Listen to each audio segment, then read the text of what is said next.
Hi there, everybody. Today I wanted to talk a little bit about what the difference between tarot and oracle is, how tarot works, how oracle works, and pendulum as well. I wanted to bring up in there just for some basic knowledge. And I was also going to help you guys kind of figure out how to use your abilities if you're curious in how to use tarot, how to use oracle, and stuff like that. On a side note, if you enjoyed this video, please feel free to donate to my PayPal in the description. If you would like a psychic reading, I have very cheap prices. I'm not $7,000 like most of the psychic readers are. I'm a very cheap reader. I can answer your question completely in depth and everything you need to know. Just send me a message and I'll send you my prices. Also, if you're interested in an actual class instead of just this free sort of like overview of how to use tarot, oracle, and activating all your senses, you can also comment or message me and I'll send you a time to schedule.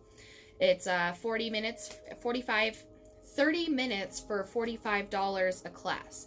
You typically won't need more than an hour class to figure out how to do it and to get started yourself. I'm very quick, I'm very explanative, so yeah, just let me know if you guys are interested in that. I'm also a spellcaster if you need any spells, love spells, negative energy removal, addiction removal, protection spells, money spells, anything like that. I have a whole bunch of stuff.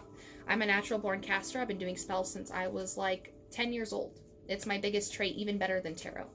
So yeah, let's move on. So what is the difference between tarot, oracle, and pendulum? So I'm going to start with pendulum first because they're different than the others. Pendulum is, you know, that little thing that you hold and it moves with the energy. What pendulum does and why I don't like them is because pendulum is based off of existing energy. Pendulum goes off of what is already in the air. Pendulum kind of, you know, if you have a pendulum question, you know, you're like, will I be pregnant this year?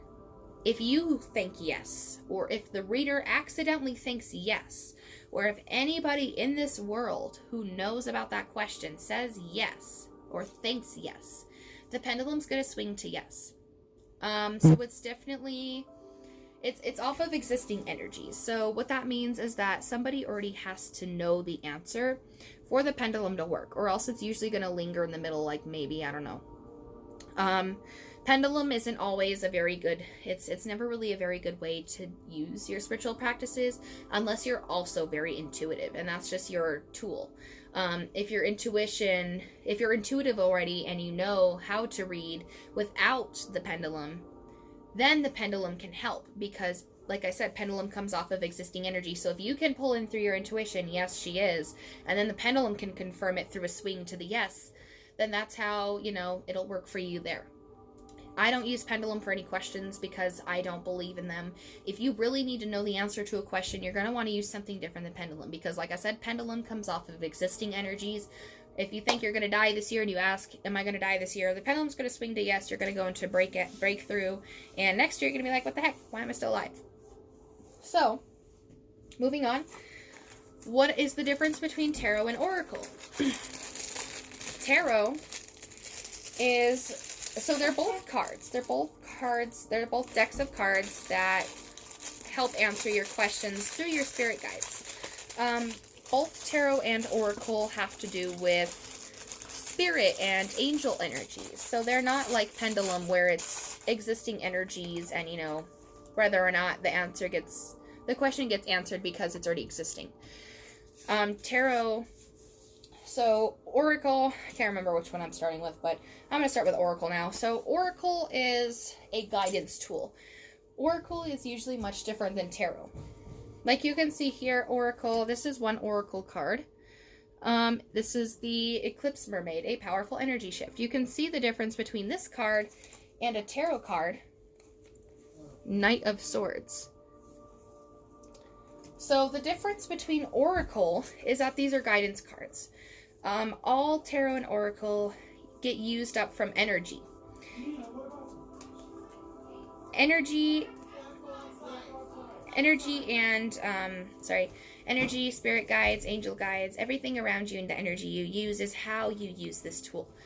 So if I ask a question right now, you know, how am I feeling? I think of the energy, I ball up the energy around my cards, and this is the process.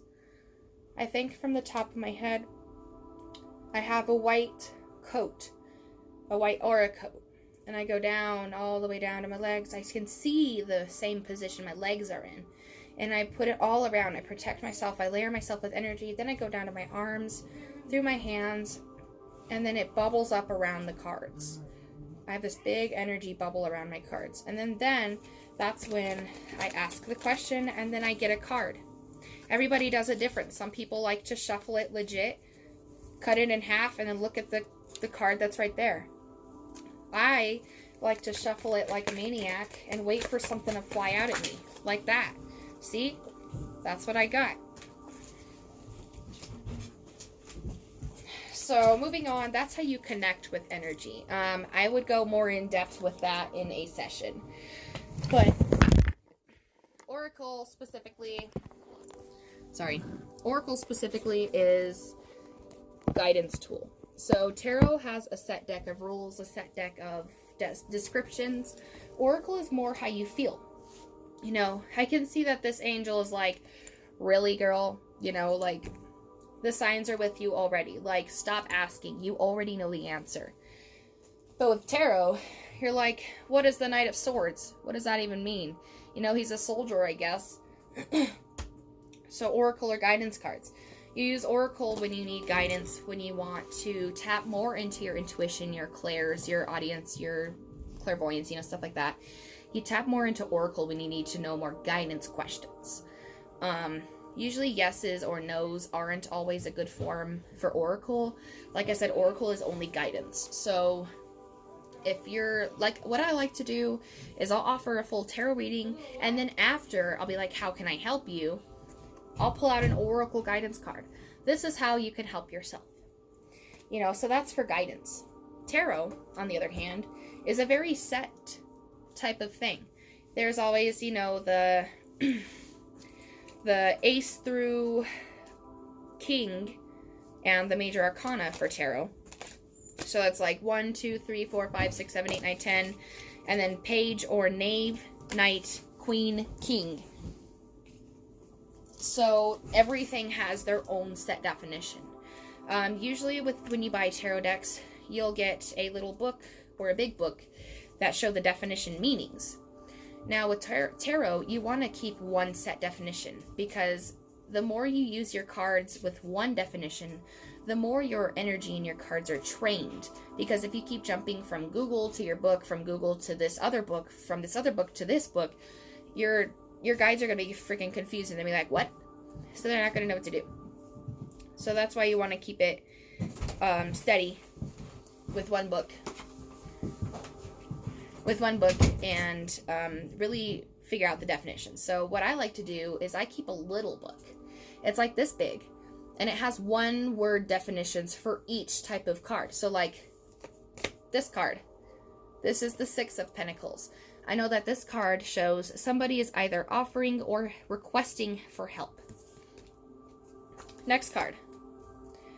4 of Pentacles. Excessive greed within one item or material, or excessive love of money. The Chariot. This one is upside down. This one is unsuccessful victories. Upright. This is successful victories. So you want to find one that you can figure out all the definitions to easily and not get lost. I like to use little words. So like I said, I know that this one has to do with help, offering or requesting help. And if I go deeper, like multiple keywords. The Tower. Danger, chaos, hurried departure, escape. Chaos arisen. Lies, evil, danger. With this one, this is a birth card and an end to a new beginning. I mean, a beginning from an end. So the end happened and now it's a new beginning. A birth, possibly maternity. As long as you can remember your definitions, you'll be good to go. You'll be very fast. Keep your definitions with you at all times, and that way you can just slap them out and be like, boom, this means that there's conflict and you feel like you're at a loss. Boom, you're a very strong woman who's been through a lot of stuff. Boom, you have excessive care and love for another person, possibly sometimes too much excessive care. So that's basically the definition. The difference of tarot and oracle. Again, if you would like to have a session to figure out exactly how to do it, then I'd be glad to help. I hope this helped and kind of clear up some confusion and how to slightly connect at least. Just do that energy guidance. You have to have a lot of energy to do this, because if you don't have intuition and energy, your guides aren't going to want to work for you. So thanks for watching, and feel free to let me know what you want to do.